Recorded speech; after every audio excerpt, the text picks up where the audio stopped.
Chegou a hora de concretar a laje, você precisa orçar o concreto e precisa saber quantos metros cúbicos você vai usar. Hoje eu vou explicar para vocês passo a passo como que você vai cubicar o volume de concreto da sua laje. Roda a vinheta!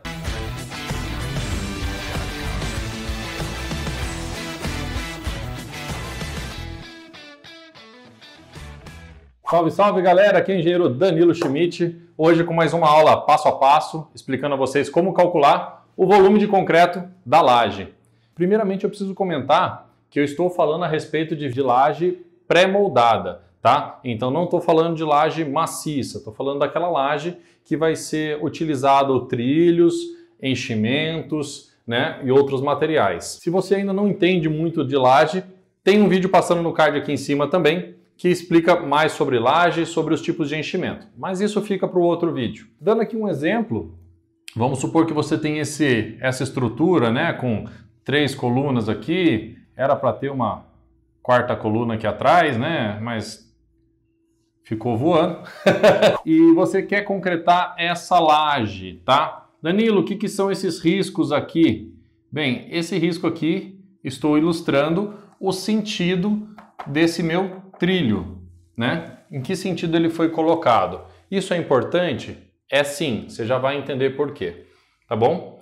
O trilho estando posicionado, você precisa de algumas informações para poder calcular o volume de concreto.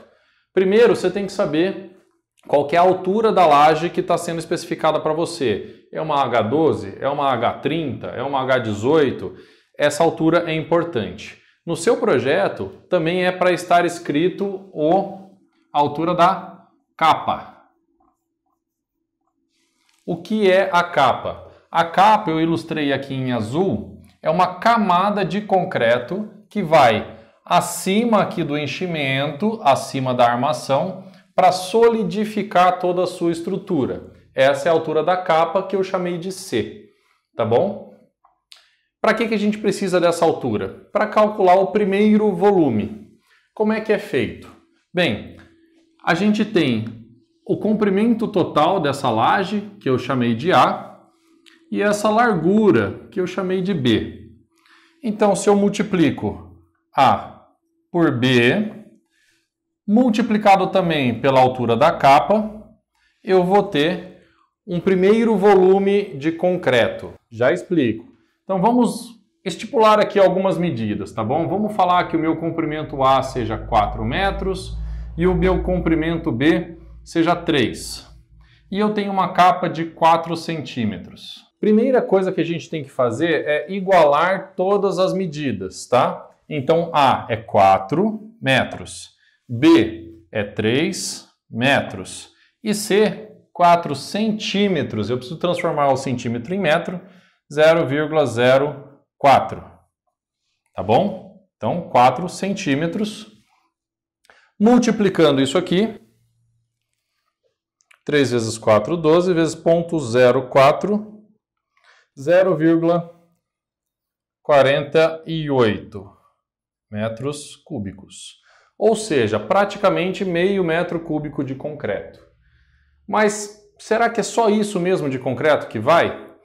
Geralmente, quando a gente concreta uma laje, a gente concreta ela junto com a viga. Então, você também precisa calcular o volume de concreto das suas vigas para somar nesse volume da laje. Se você já tiver concretado essa viga e a sua laje vai ser apoiada sobre ela diretamente, você não precisa calcular de novo o volume, tá? Mas isso depende do projeto. Geralmente, a laje é concretada junto com a viga para fazer um sistema de engastamento. Vamos supor que você tem uma laje de altura maior, uma H30, por exemplo.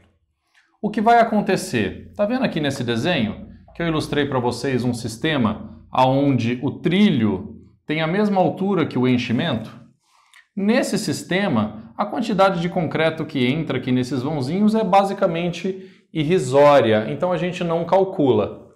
Porém, quando a gente começa a trabalhar com lajes de altura maior, que o nosso enchimento é mais alto, essa altura começa a ser bastante significativa e ela precisa ser calculada, porque todo esse buraco vai ser preenchido com concreto. Isso aqui vai formar uma estrutura como se fosse uma viguinha dentro da sua laje, tá bom? Então a gente precisa também calcular esse volume. Vamos fazer uma conta básica aqui, tá bom? Eu tenho aqui 1, 2, 3, 4, 5 vãos, né? Então eu tenho, vamos falar que eu tenha 6 trilhos aqui. 6 trilhos nessa minha laje, tá? Como é que eu sei quantos trilhos eu tenho, Danilo? Conta, literalmente, conta quantos trilhos estão apoiados lá sobre a sua laje. Pode ser que você tenha mais ou menos, dependendo do que foi calculado e dimensionado para você. E aí eu preciso saber o comprimento desse trilho. Lembra que eu falei que essa medida B era importante? O comprimento do meu trilho é 3 metros. Então, 3 metros. E aí eu preciso saber quanto de concreto que cabe aqui. Bem, vamos supor aqui algumas medidas também, então. Vamos falar que essa parte de cima aqui do meu trilho tenha 5 centímetros. 5 centímetros. E que essa altura dê 12 centímetros. Novamente, é importante trabalhar sempre com a mesma unidade de medida. Então aqui eu tenho 0,05, que é 5 centímetros escrito em metros, multiplicado por 0,12, que é 12 centímetros em metro. Então 3 vezes 0,05 vezes 0,12. 3 vezes 0,05 vezes 0,12. 0,018. Isso aqui multiplicado por 6 trilhos. Então, já aumentou 0,108. Danilo, mas só 100 litros de concreto? O exemplo que eu estou dando para vocês aqui é de uma laje pequena. Mas se você for considerar 100 litros em 500, estamos falando de um aumento de 20%. Bastante significativo. Então, é importante que esse volume seja calculado, tá? Tem dúvida? Busque também o engenheiro calculista, busque o arquiteto ou o engenheiro responsável pela sua execução, para que ele também te auxilie no cálculo desse volume de concreto. E se você gostou desse vídeo, foi útil para você, deixa aquele like, inscreve aqui embaixo também, que a gente vai estar sempre trazendo novos vídeos para que você aprenda cada vez mais a respeito da construção civil. Tem alguém que está construindo? Encaminhe esse vídeo para ele, que com certeza ele pode ajudar mais gente. E aí, acabou?